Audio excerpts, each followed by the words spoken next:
Bueno, imaginemos la siguiente situación. Llegamos a casa con un mueble de IKEA, de estos tremendamente complejos. Uf, peligro. Sí, sí, una de esas estanterías modulares inmensas que ocupan toda la pared del salón, con sus cajones, sus rieles ocultos, las puertas de cristal, todo. Madre mía, solo de pensarlo ya me estreso, la verdad. Ya, es que Estela. Y bueno, en un ataque de exceso de confianza absoluto, sacamos todas las piezas de la caja, miramos ese manual de instrucciones que es grueso como una guía telefónica y lo tiramos directamente a la basura. Un clásico, para que leerlo, ¿no? Exacto. Al principio, pues oye, parece que vamos a la velocidad de la luz. Unimos un par de tablas, atornillamos por aquí, encajamos un pared por allá, y la sensación es de puro avance. Claro, te sientes invencible en ese momento. Totalmente. Pero un par de horas después, la estantería cojea de forma alarmante, hay un puñado de tornillos súper extraños sobre la alfombra que no encajan en ninguna parte, una puerta choca con la otra y de repente la realidad golpea.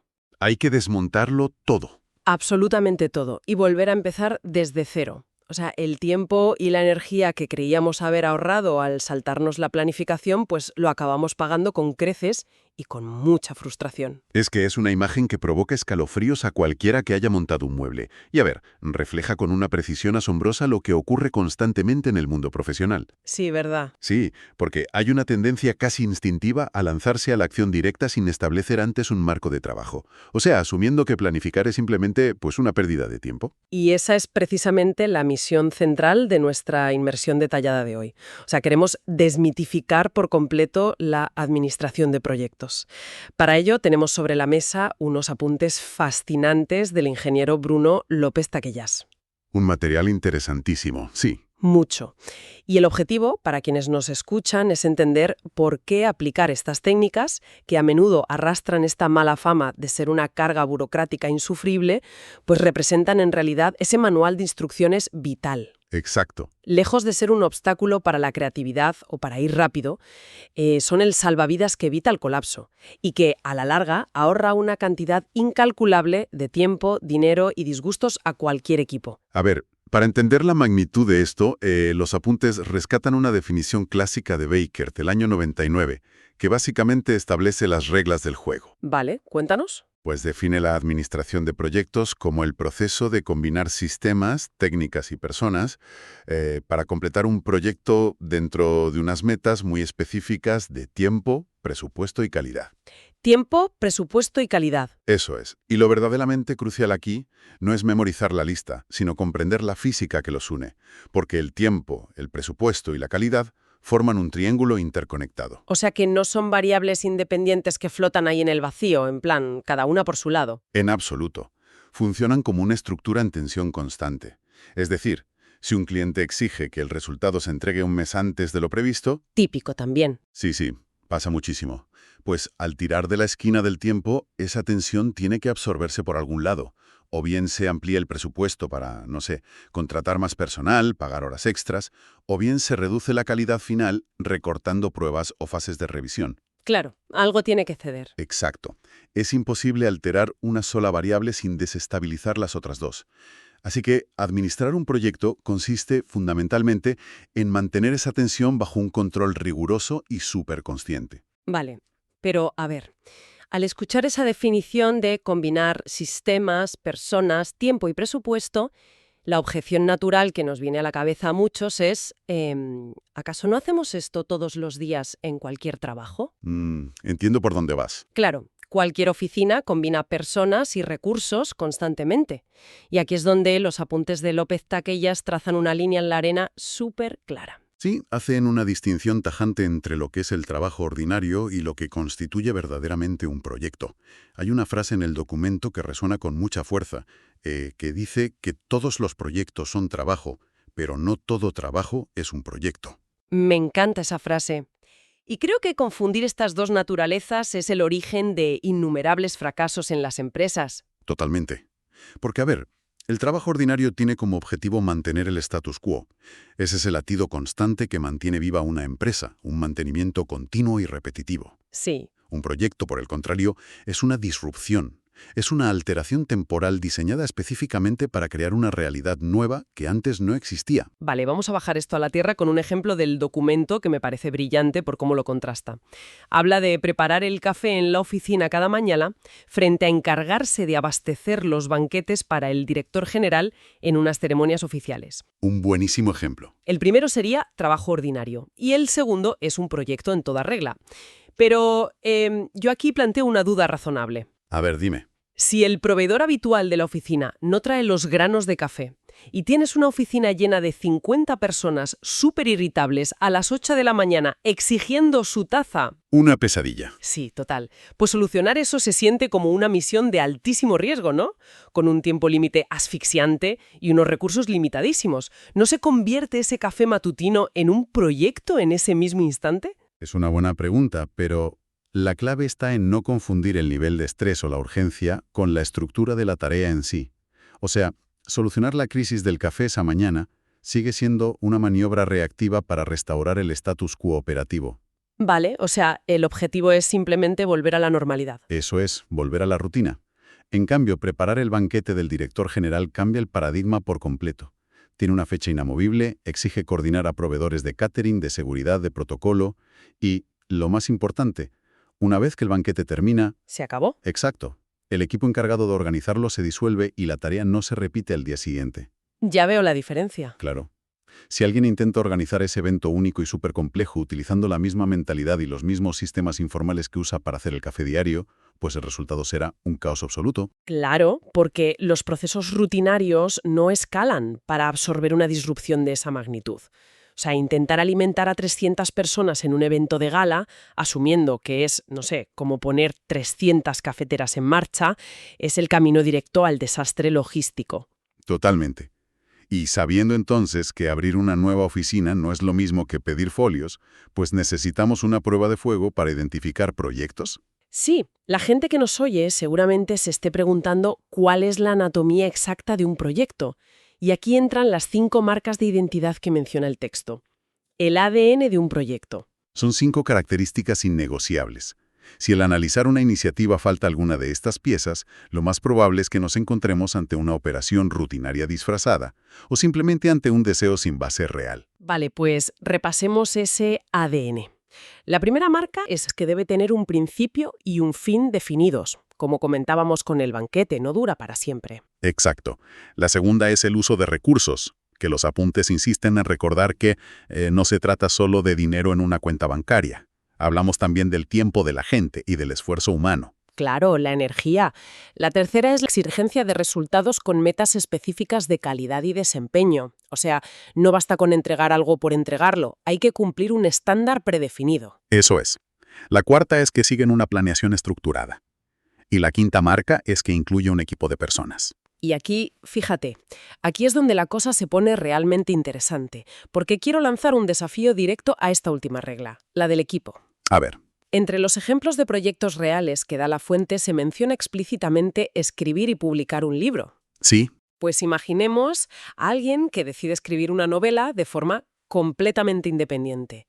Se aísla en una cabaña en la montaña, no habla con ningún ser humano durante meses, teclea su manuscrito, diseña su propia portada y, en la más absoluta soledad, lo sube a una plataforma de autoedición en Internet. Ya sé por dónde vas. Se rompe la definición de proyecto aquí. O sea, deja de serlo porque aparentemente no hay un equipo de personas involucrado. Pues, a ver, desde una perspectiva puramente superficial podría parecer que sí. Pero si aplicamos la lente de la administración estructural, el aislamiento total en el mundo moderno es un espejismo. ¿Un espejismo? Totalmente. Esa persona en la cabaña está interactuando con multitud de sistemas que han sido diseñados por otros equipos. Utiliza un software de procesamiento de textos, depende de una infraestructura de Internet para la subida del archivo, se integra en los algoritmos de una plataforma de distribución global. Claro, y finalmente su obra debe interactuar con los lectores, con pasarelas de pago y demás. Exacto. En las etapas iniciales de una iniciativa, una sola persona puede asumir múltiples roles. Puede ser el creador, el editor, el técnico. Pero la complejidad de llevar un producto hasta el usuario final requiere interactuar con el entorno sí o sí.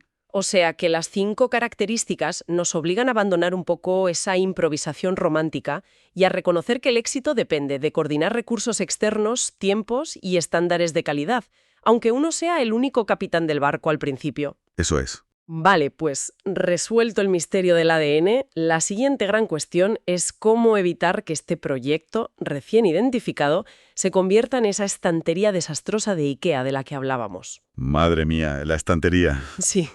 El ingeniero López Taquellas divide el ciclo vital en 5 fases. Y, a ver, no vamos a enumerarlas de forma súper mecánica, sino que vamos a entender el viaje lógico que propone, ¿no? Todo arranca con una chispa inicial, pero pasar de la idea a la acción requiere atravesar lo que podríamos llamar el inicio y la planificación, que serían la fase 1 y la fase 2. Y fíjate que estas etapas tempranas son el terreno donde se gana o se pierde la batalla, mucho antes de apretar el primer tornillo o escribir la primera línea de código. Totalmente. Porque iniciar un proyecto no es simplemente tener entusiasmo y decir, venga, vamos a ello. Requiere pasos sumamente analíticos. Hay que determinar la viabilidad real, fijar las metas globales y sobre todo definir las expectativas exactas de todas las partes interesadas. De los clientes, la administración, los inversores. Exacto. Y de todo este proceso temprano, hay un elemento que actúa como el verdadero ancla de la realidad, que es el alcance del proyecto. El alcance. Los apuntes son meridianamente claros sobre esto. Señalan que el alcance dicta el tamaño de la iniciativa y, en consecuencia, determina cuántos recursos y cuánto tiempo van a ser necesarios. Así es. A mí, la verdad, me gusta visualizar esto como organizar una expedición a la montaña. Si el grupo acuerda simplemente ir a la montaña, pero no define el alcance de la aventura, el desastre está garantizado. Completamente. Porque, claro, unos pueden pensar que se trata de un paseo dominguero por un sendero llano y llevarán zapatillas ligeras y una botellita de agua. Y otros aparecerán equipados para el Everest. Exacto. Asumirán que la meta es hacer cumbre en un pico nevado y aparecerán con pioles, cuerdas, tiendas de campaña. Si el alcance no se cierra de forma milimétrica antes de empezar, los recursos asignados van a ser o ridículamente insuficientes o absurdamente exagerados, y la expedición entera colapsará en el primer kilómetro. Es que la analogía de la expedición ilustra esto a la perfección. Si conectamos esto con una perspectiva más amplia, establecer el alcance es trazar la frontera exacta entre lo que se va a hacer y, de forma igualmente crucial, lo que no se va a hacer. Lo que se queda fuera. Exacto. Sin esa frontera, los proyectos sufren de una enfermedad crónica que llamamos corrupción del alcance. La temida corrupción del alcance. Sí, que es cuando se van añadiendo pequeñas peticiones adicionales día tras día. Ya que estamos por aquí, ponme esto también.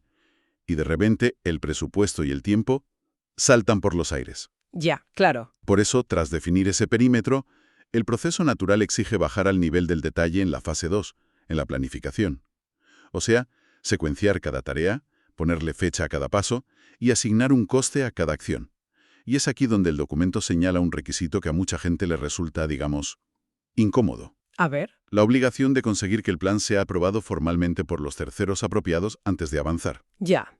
Al leer ese requisito de la aprobación formal es súper fácil poner los ojos en blanco, ¿eh? Suena a burocracia pura y dura. La clásica exigencia de conseguir que un directivo firme un papel por triclicado para poder empezar a trabajar de una maldita vez. Ya, es muy comprensible esa reacción de rechazo, pero la realidad oculta tras este paso no tiene nada que ver con la burocracia, de verdad. Es una estrategia de pura supervivencia corporativa. ¿Ah, sí? ¿Por qué? Pues porque obligar a los clientes, a la dirección o a los inversores a revisar el calendario, el presupuesto detallado y el alcance estricto y hacerles firmar su acuerdo, fuerza conversaciones que son extremadamente incómodas en el momento adecuado. Claro, alinea las expectativas antes de gastar un solo euro. Exacto. Imagínate que un cliente tenía en mente la construcción de un rascacielos y tu presupuesto solo cubre un edificio de 3 plantas. Ese choque de expectativas tiene que ocurrir en esta fase de planificación, cuando resolver el malentendido cuesta literalmente 0 euros. ¿Modificar un documento en Word es gratis? Totalmente. Sin embargo, descubrir esa misma discrepancia 6 meses después, con los cimientos ya vertidos en hormigón, ¡Ay, madre! significa la quiebra absoluta del proyecto. Es una forma fascinante de verlo. O sea, la planificación no es papeleo aburrido, es forzar el conflicto cuando todavía no duele. Eso es. Entonces, vale, la expedición tiene el mapa claro, las mochilas llevan el equipo adecuado y todos han firmado el acuerdo. Empieza la marcha. Llegamos a la fase 3 y 4, ejecución y control. El choque frontal con la realidad, porque por muy brillante que sea el plan sobre el papel, la realidad jamás respeta un calendario a la perfección. Es una ley universal. Así es. Y aquí existe un malentendido generalizado que equipara la ejecución con la totalidad de la gestión. A ver, la ejecución es dirigir al equipo, reunirse, resolver los conflictos internos, comunicarse con los involucrados, es asegurar que haya dinero, personal, es el ruido y la furia de la acción. Sí, el día a día. Pero avanzar a ciegas sin medir el progreso es simplemente caminar hacia el abismo con mucho entusiasmo. Ahí es donde la fase 4, el control, entra en juego. Pero ojo, no como se entiende tradicionalmente. Me alegra que menciones eso, porque las acciones que detallan los apuntes sobre el control me parecen súper reveladoras. Hablan de vigilar desviaciones, de emprender acciones correctivas, adaptar calendarios y recursos. Y este es el detalle que lo cambia todo para mí. Indican explícitamente que hay que regresar a la etapa de planeación para hacer ajustes. Exacto. Esto rompe por completo el mito de que un proyecto es una línea recta inquebrantable. Demuestra que regresar a la mesa de dibujo no es un fracaso o un error de cálculo, sino que es un bucle, ¿no? Se permite volver atrás sin que se considere una derrota. Es que, históricamente, la palabra control ha arrastrado connotaciones casi policiales. La idea de un supervisor rígido con un cronómetro castigando a quien se desvía del plan original. Tal cual. Sin embargo, la administración moderna redefine el control como un mecanismo de adaptación pura. Yo lo veo como el sistema nervioso del proyecto. Qué buena analogía. Su función es sentir los cambios en el entorno y enviar señales para que el cuerpo reaccione a tiempo. Pensemos en un imprevisto real. Un proveedor clave entra en bancarrota a mitad de la construcción, o una tecnología esencial falla en las pruebas. Cosas que pasan todos los días. Claro, pues si el equipo directivo se aferra ciegamente al calendario aprobado y exige que se cumplan las fechas originales sin importar los obstáculos, el proyecto se va a fracturar por el eslabón más débil, que normalmente acaba siendo la calidad. O la salud mental del equipo. También. Por eso esto plantea una pregunta importante sobre cómo mantener el equilibrio. El verdadero arte radica en modificar el calendario o adaptar los recursos en esa fase de control sin traicionar la meta global definida en el inicio. Entiendo. O sea, si nos encontramos con un muro de piedra enorme en medio del camino, la acción correctiva no consiste en gritarle al muro ni en fingir que no existe para seguir adelante a cabezazos. Desde luego que no. Consiste en detenerse, activar ese sistema nervioso, regresar a la fase 2 de planificación, recalcular la ruta alternativa, estimar cuánto tiempo extra o qué herramientas se necesitan para rodear el muro, conseguir la aprobación de nuevo para ese nuevo plan y entonces, y solo entonces, reanudar la marcha. Exacto.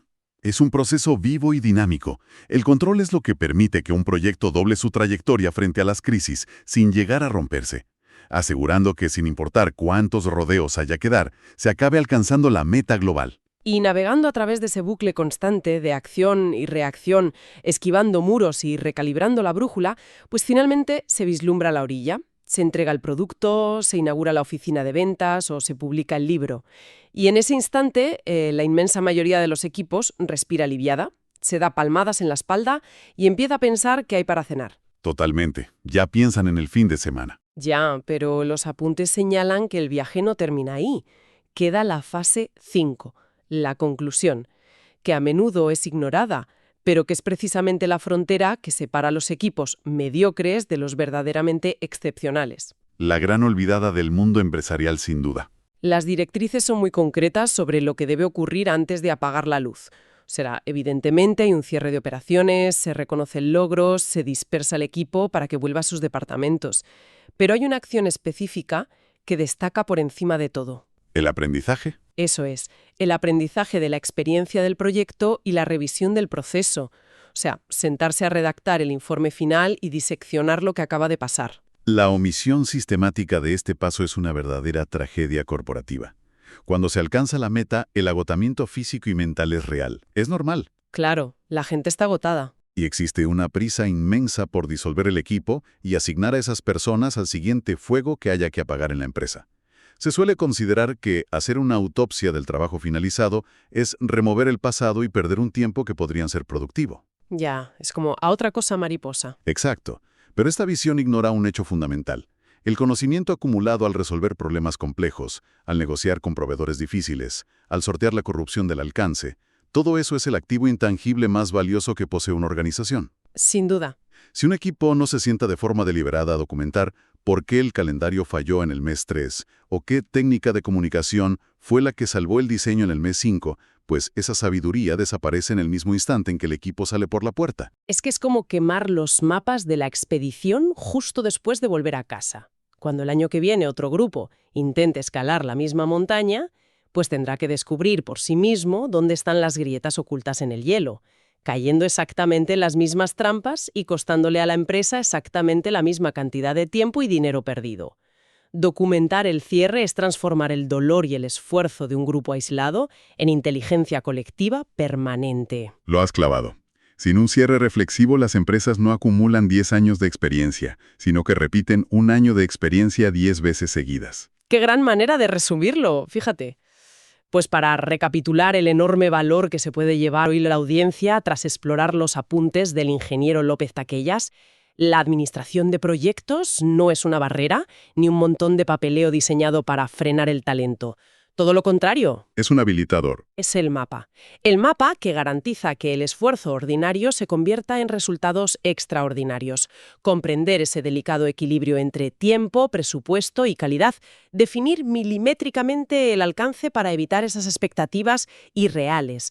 Y, bueno, abrazar el control como un mecanismo de adaptación y no de castigo. Es lo que transforma el caos en una creación verdaderamente intencionada. Así que agradecemos profundamente a quienes nos escuchan por acompañarnos en este análisis a fondo. Y bueno, antes de cerrar, creo que los conceptos que hemos desgranado hoy invitan a una reflexión mucho más profunda, sobre todo pensando en el horizonte laboral hacia el que nos dirigimos a una velocidad de vértigo. A ver, cuéntanos. Hemos insistido a lo largo del análisis en esa clara distinción entre el trabajo ordinario, esas tareas de mantenimiento repetitivas como responder solicitudes o pedir material, y el trabajo basado en proyectos que exige disrupción y manejo de la incertidumbre. Sí, Pues si observamos el ritmo implacable al que la inteligencia artificial y la automatización están asumiendo precisamente ese trabajo ordinario, la pregunta es inevitable. ¿qué va a pasar? Exacto. Llegará un punto, quizá a la vuelta de la esquina, en el que el trabajo de mantenimiento puro desaparezca por completo del dominio humano. O sea, se convertirá nuestra vida profesional entera en una serie ininterrumpida de proyectos únicos y finitos. ¡Qué fuerte! ¿Todo el 100% de nuestro trabajo? Todo.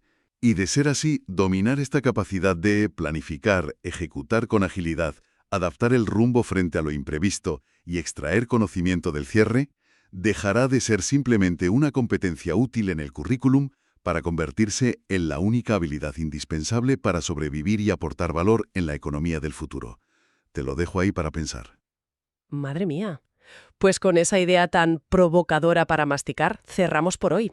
Ha sido un verdadero placer desgranar todo esto. Hasta la próxima.